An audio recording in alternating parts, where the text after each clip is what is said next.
Olá, sejam todos muito bem-vindos. Eu sou a Alessandra do canal Tudo História, Alessandra Gurgel. Se você é novo por aqui, já aproveita, já se inscreve no canal, ativa o sininho para receber as notificações de novos vídeos e se você já é da casa, não se esquece, já deixa seu like, já dá aquele joinha bem no começo do vídeo, gente, que ajuda demais na promoção do vídeo, no engajamento do canal. Deixa seu comentário também, não deixa de comentar o que você achou, se você já conhecia a história, não deixa de comentar, gente. E também compartilha esse vídeo com os seus amigos que você acha que gostam desse tipo de conteúdo também. Então, vou chamar a vinheta e depois quem vai te contar uma história é a Greta.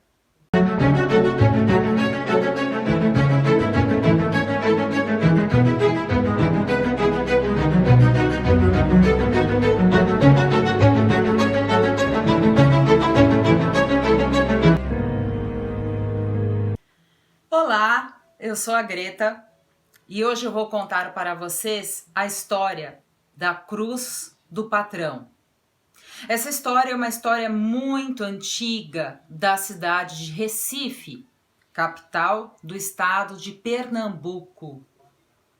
Tudo começou no século XVII, no bairro que era chamado de Recife, que foi o único bairro da cidade, da parte mais antiga, que não surgiu a partir de um engenho de plantação de cana-de-açúcar. Foi um bairro que teve uma origem comercial. Ele teve uma natureza comercial desde o princípio. Ele nasceu do comércio. Existia, e de certa forma ainda existe, um istmo, uma faixa de terra separando as cidades de Recife e Olinda. E foi construída então uma cruz de madeira para orientar os navegantes numa época, claro, que a navegação era bem diferente dos moldes atuais. Não existiam os aparelhos de navegação, não existia radiocomunicador, não existia uma série de coisas, de instrumentos que os navegantes podem utilizar atualmente. Essa cruz, ou um cruzeiro, feito em madeira, tinha 6 metros de altura e 2 metros de diâmetro. O nome, que pode parecer bastante curioso, Cruz do Patrão, vem, na verdade, de como era chamado o chefe de guarnição de uma navegação, de uma embarcação, patrão. Ou também depois muitos acreditam que fosse a autoridade portuária local. Então, por isso, Cruz do Patrão. Ela serviu como sinalização para os navegantes durante muito tempo.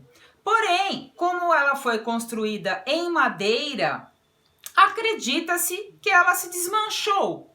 Ela acabou se desmanchando, sofrendo uma série de interferências da própria natureza, como a chuva, como inundações, enfim, e ela acabou desaparecendo. Ninguém a destruiu até onde sabemos, mas ela simplesmente desapareceu.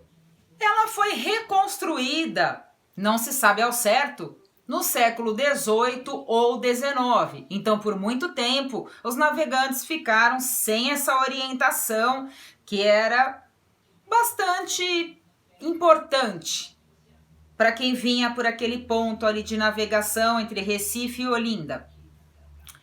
Mas ela foi reconstruída dessa vez em alvenaria.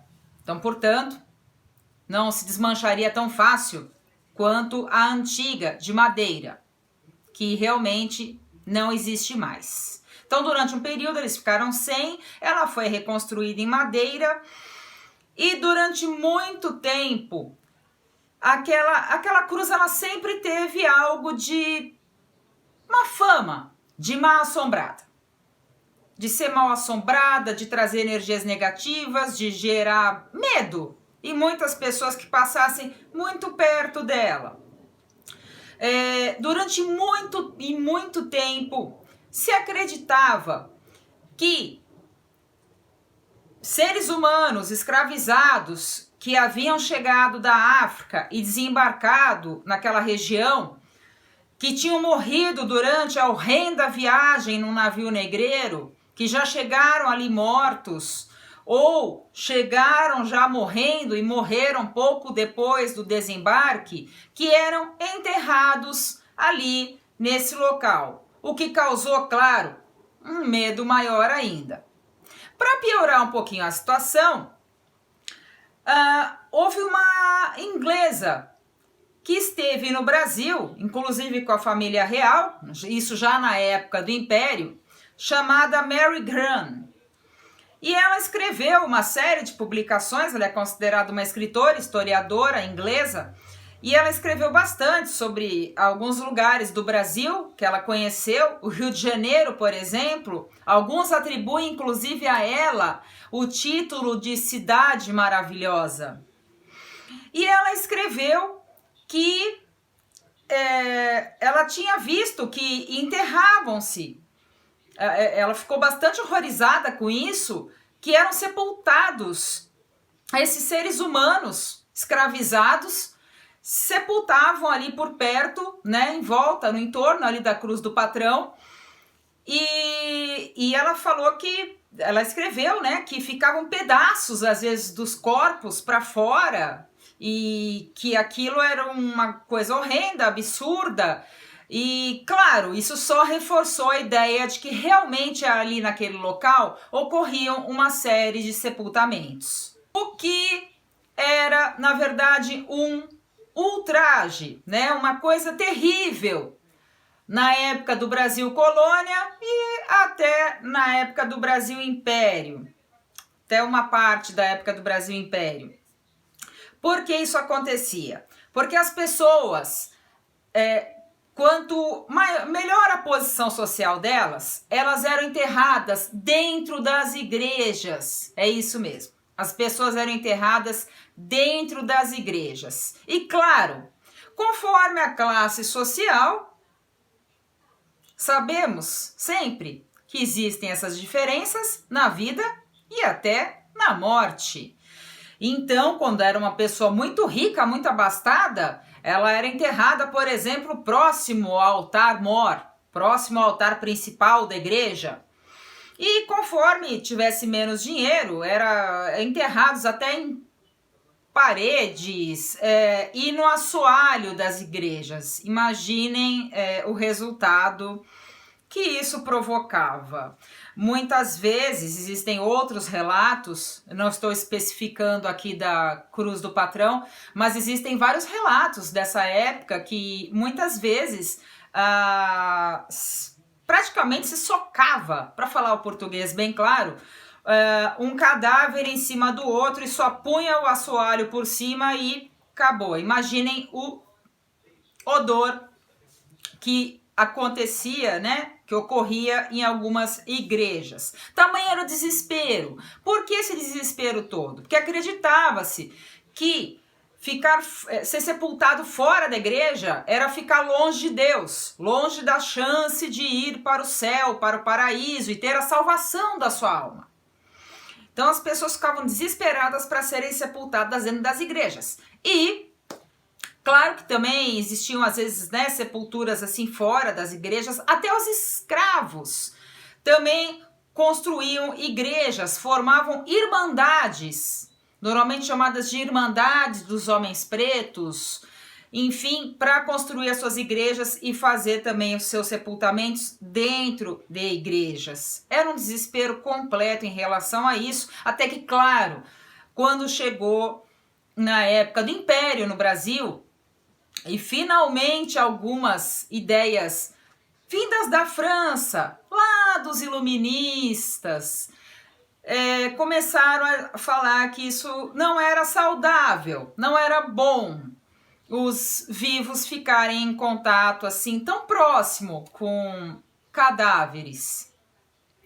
E enfim, depois foram, claro, abertos pouco a pouco cemitérios a céu aberto, com bastante resistência da população. que não queria de jeito nenhum que seus entes queridos fossem enterrados em cemitérios a céu aberto, queria que continuasse dentro da igreja, mas isso é uma outra história. Mas o que sabemos realmente de macabro da Cruz do Patrão é que ela foi um local de fuzilamentos. Isso existem registros históricos. Ela foi um local de fuzilamento durante muito tempo. Muitas pessoas foram fuziladas, condenadas à morte, fuziladas pela cavalaria ali nesse local. Então esse local realmente a fama só piorava. O último fuzilamento ocorreu em 1850, já na metade do século XIX. E muitas pessoas, com medo de passar perto da Cruz do Patrão, ou se fosse a pé, ou se fosse numa canoa, preferiam muitas vezes um caminho que durasse mais tempo, desse mais trabalho, mas só para não passar ali por perto, só para garantir. Também existem uma série de relatos de práticas de religiões afro-brasileiras, principalmente o candomblé, afro-brasileiras ou de matriz africana, com todo respeito. Se eu estiver me equivocando em alguma coisa aqui, pode deixar no comentário, não tem problema nenhum. E muita prática de candomblé era realizada ali na Cruz do Patrão, o que deixava as pessoas que não entendiam essas práticas religiosas bastante assustadas, que não conheciam, não entendiam ou consideravam que era alguma coisa a ver com malefícios. Trazia bastante medo a essas pessoas. Muitas pessoas também relatavam que feiticeiros praticavam rituais de magia negra ali em torno da Cruz do Patrão e que de certa vez uma mulher que estava ali, talvez também nessa prática, foi arrastada para dentro do rio Capiberibe e que o próprio capeta a teria arrastado e que teria subido um grande cheiro de enxofre a partir do momento que ela afundou na água do rio pelas mãos do próprio capeta. As pessoas sempre evitavam esse local porque diziam que ouviam principalmente gemidos, lamentos, e por isso ficavam apavoradas e procuravam não passar por perto da Cruz do Patrão de modo algum, só em último caso. Uma escavação arqueológica que aconteceu no ano de 2005 desmistificou uma coisa e confirmou outra. O que foi desmistificado é a respeito dos sepultamentos. Pois é, houve um grande estudo ali arqueológico, o local foi escavado, procuraram e não descobriram nenhum corpo, não descobriram nenhum sepultamento ali. Então, por que aquela escritora, historiadora inglesa, a Mary Grant, por que ela escreveu que passou por ali e viu um ser humano, né, meio insepulto, com um pedaço da mão, do braço para fora? Por que ela escreveu isso? Pois bem, temos como explicar também. Acontece que não existia um cemitério, por muito tempo, não existia um cemitério para escravos.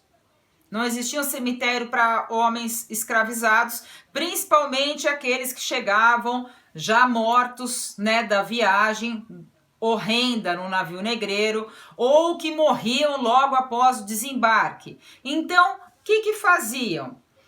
Jogavam em lugares ermos esses corpos, matagal, por exemplo, jogavam de qualquer jeito, ou às vezes jogavam também no mar. Exatamente. Como se fosse uma mercadoria descartável, porque assim eram tratados os seres humanos que eram escravizados. Então se jogavam no mar, jogavam em locais ermos, em matagais, e o que a Mary Grant deve ter visto, deve ter sido um corpo que eles devem ter jogado ali, e deve ter coberto com areia de alguma forma, e enfim, ela passou, viu isso, e foi a impressão que ela teve, né, ao ver aquela cena.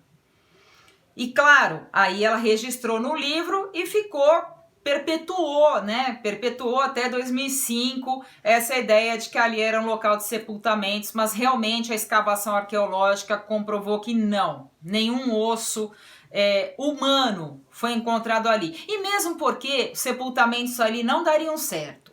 Primeiro porque é um terreno arenoso, onde está a cruz do patrão.